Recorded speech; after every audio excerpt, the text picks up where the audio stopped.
Bom dia pessoal, meu nome é Felipe e eu vou apresentar aqui na cadeira de Sistemas de Múltiplos Classificadores do professor George o nosso trabalho, um método de geração de pools de classificadores usando Instance Hardness.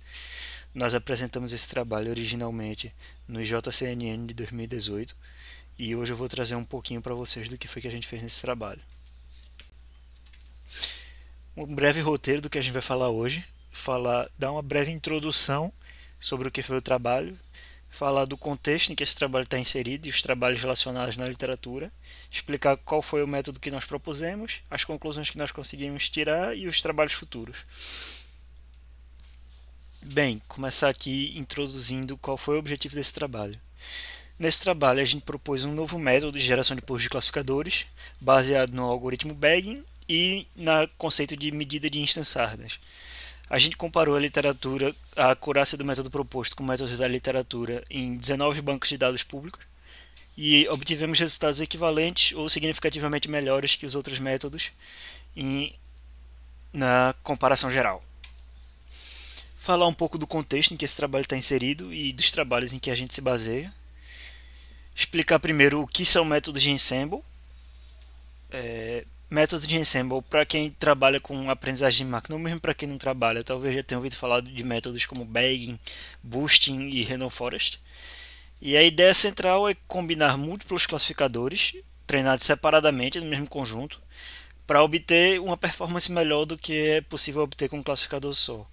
A gente diz que a ideia de sistemas de múltiplos classificadores é que é muito mais fácil você encontrar múltiplos classificadores que são bons o bastante e que se complementam do que encontrar o classificador ótimo para aquele problema. E como eu disse, a gente espera obter classificadores que são diversos e que têm competências complementares. E o que é uma competência complementar? A ideia de classificadores com competências complementares é que basicamente classificadores diferentes vão cometer erros diferentes em instâncias diferentes, ou seja, eu não vou cair num caso em que todos os meus classificadores vão estar errando a mesma instância. E a ideia é bem simples, a união faz a força e se a gente tem vários classificadores simples, mas bons, a gente consegue combinar eles para conseguir um resultado muito bom. Tradicionalmente se divide sistemas de multiclassificadores em três fases principais, que são a geração, a seleção e a integração. A ideia da geração é o passo em que a gente está criando esse conjunto diverso de classificadores que eu falei. Seleção é selecionar quais classificadores serão usados para classificar quais instâncias de teste. E isso você pode fazer simplesmente selecionando todos os classificadores. Você pode selecionar previamente, antes da etapa de teste, quais são os classificadores que você pretende usar para cada tipo de instância. Ou então você pode trabalhar com seleção dinâmica e selecionar o melhor classificador para cada instância, ou o melhor conjunto de classificadores. E na etapa de integração é como você vai utilizar, agregar as predições de cada classificador, ou seja, se você vai dar o mesmo peso para todo mundo, se você só vai dar votos a alguns, ou se você vai dar pesos diferentes para cada classificador. E esse trabalho, como eu já disse, é um método de geração de pools, então a gente está focado na fase de geração. Falar um pouco de técnicas consagradas, e dentre as técnicas consagradas a gente identifica dois tipos principais de topologias: as topologias paralelas e seriais. As topologias seriais são aquelas em que você não necessariamente executa todos os classificadores, você vai a cada passo, você vai refinando o conjunto de classificadores que você usa. Por exemplo, você tem o boost, os algoritmos de boosting, como o AdaBoost, que eles focam em treinar classificadores para acertar o que o classificador da etapa anterior errou. Então você vai como se você fosse refinando sua seleção de classificador para escolher cada vez classificadores mais especializados.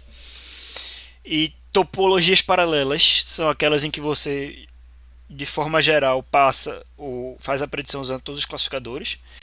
E você tem exemplos como o Random Subspace, em que você particiona o espaço de características para gerar vários classificadores. E Bagging, em que você particiona o conjunto de treinamento a nível de instâncias para gerar vários classificadores. E aqui falar um pouco do Bagging. O Bagging é um algoritmo em que eu faço amostragem com reposição a partir de um conjunto de treinamento original para gerar novos conjuntos de treinamento. Então, por exemplo, eu tenho esse conjunto aqui com 6 elementos E a partir desse conjunto com 6 elementos, eu vou gerar outros 3 conjuntos também com 6 elementos que vão amostrar a partir desse conjunto original. Por exemplo, nesse segundo conjunto aqui, eu peguei as duas bolas laranjas, mas eu também peguei 2 vezes a bola azul. Esse tipo de coisa pode acontecer, e a ideia é que você vai gerar conjuntos parecidos, mas levemente diferentes do conjunto original, a partir dos exemplos originais. A gente usou bastante o bagging no nosso trabalho. A ideia é que múltiplos classificadores são gerados a partir de múltiplos conjuntos de treinamento. Esses conjuntos de treinamento são chamados bootstraps, que são gerados a partir da amostragem com reposição do conjunto original. E um classificador diferente é treinado para cada bootstrap. Vou explicar agora aqui 2 conceitos importantíssimos para esse trabalho, que são os conceitos de ruído e outliers. E embora ruído e outliers possam parecer em uma primeira aproximação coisas semelhantes, nesse trabalho a gente faz a seguinte distinção, que é: ruído é aquilo que teve o seu valor modificado do seu valor verdadeiro. Instâncias ruidosas não representam a verdadeira distribuição dos dados. Isso pode ser, por exemplo, ruído num fio de cobre numa linha de transmissão. Pode ser um ruído de uma anotação errada na hora de criar o conjunto de treinamento. Ou seja, são dados que não são os dados verdadeiros. E outliers são uma classe diferente de exemplos, que são exemplos que, apesar de muito diferentes de outros exemplos da sua classe, de fato correspondem à distribuição subjacente. Ou seja, é o exemplo ali naquelas pontas da distribuição que às vezes fica difícil de saber se ele realmente é o exemplo certo. E aqui a gente pode dar um exemplo de uma distribuição ruidosa. A ideia é que o valor x igual a 1 separa as classes, mas os exemplos em azul eram para ser da classe negativa e exemplos em vermelho pertencem à classe positiva. E a gente vê que alguns exemplos em azul estão aqui no meio dos exemplos da classe vermelha. Esses são exemplos que a gente vai chamar de ruidosos. Alguns exemplos azuis estão aqui onde estão a classe vermelha, ou seja, eles na verdade eram para ser exemplos da classe vermelha, mas eles estão com o rótulo errado, o rótulo azul errado. E os exemplos em verde são pertencentes à classe negativa, mas estão longe da moda da distribuição, eles estão longe da parte principal da massa da distribuição, mas eles pertencem à classe azul. Isso daqui é o que a gente chama de outlier. E a gente sabe, assim, conhecido na literatura, que o ruído pode afetar a acurácia de classificação, em especial de classificadores do tipo k-nearest neighbors e de métodos baseados em regressão linear regularizada. E a literatura indica também que métodos de ensemble podem ser usados para combater o efeito de ruído. O algoritmo Bagging, em particular, parece ser bastante resistente, pelo que diz a literatura, ao ruído. E, por outro lado, as técnicas de boosting são particularmente suscetíveis ao efeito do ruído, em particular o AdaBoost. Vou explicar agora o nosso método proposto. E o método proposto utiliza-se do conceito de instance hardness.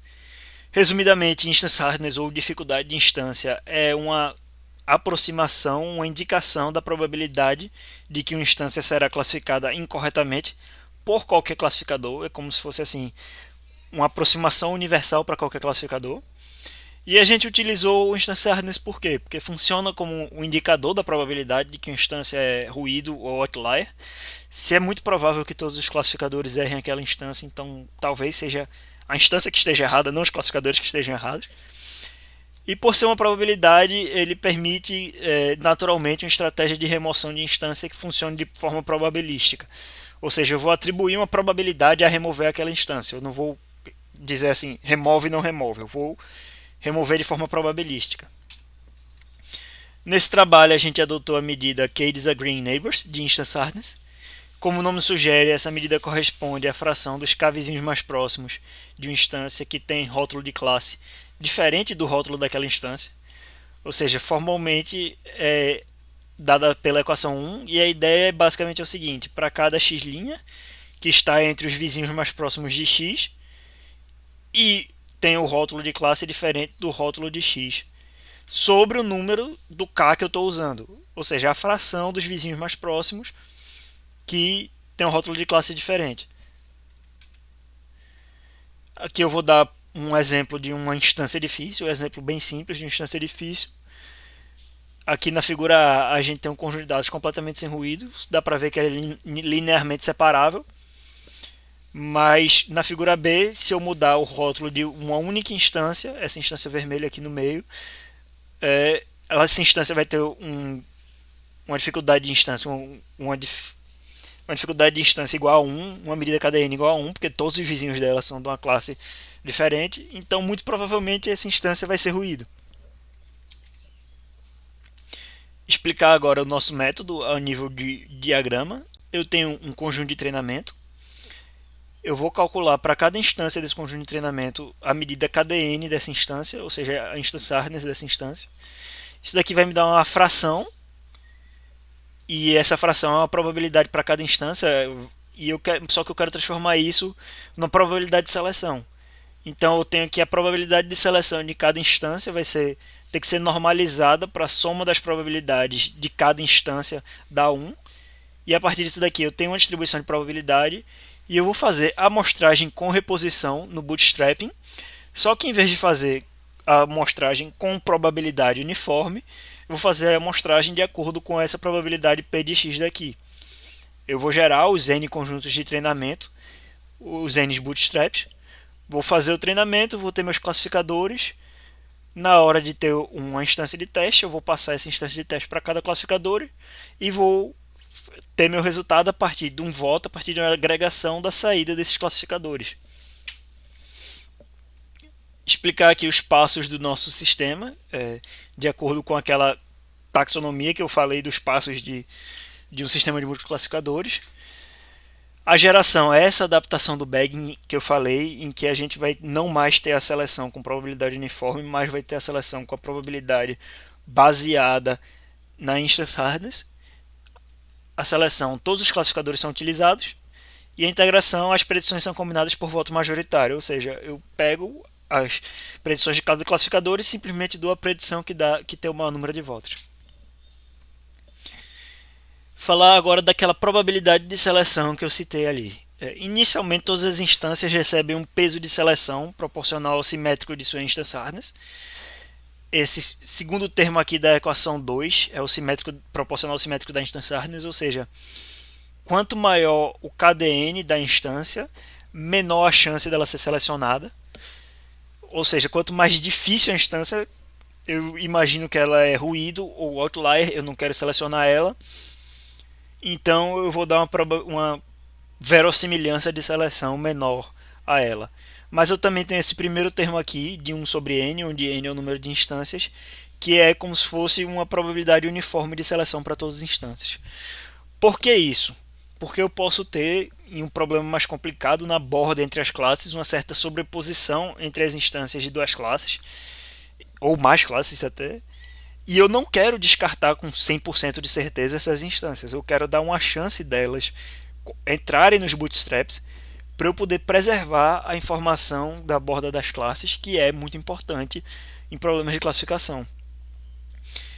E como eu disse, isso daqui é uma verossimilhança, isso daqui eu vou atribuir a cada uma das instâncias, mas para eu ter realmente um processo de amostragem, eu preciso normalizar essas instâncias, eu preciso normalizar essas probabilidades, e eu simplesmente normalizo a probabilidade de seleção de instância com uma verossimilhança dela sobre a soma das verossimilhanças. Isso daqui é só para garantir que as probabilidades de seleção somam a 1, que é uma probabilidade de distribuição de verdade, que eu posso usar ela para fazer a amostragem.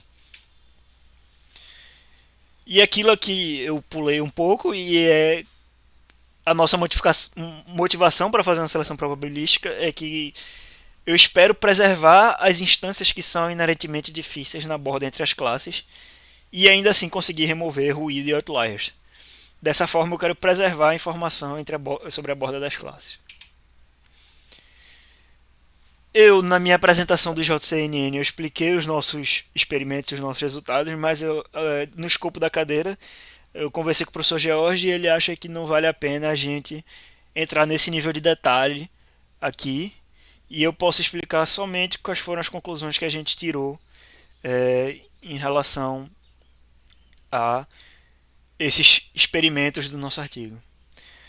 A primeira conclusão é que o método proposto é equivalente ao algoritmo original, mais superior ao random subspace e a utilizar um único classificador nos níveis baixos de ruído.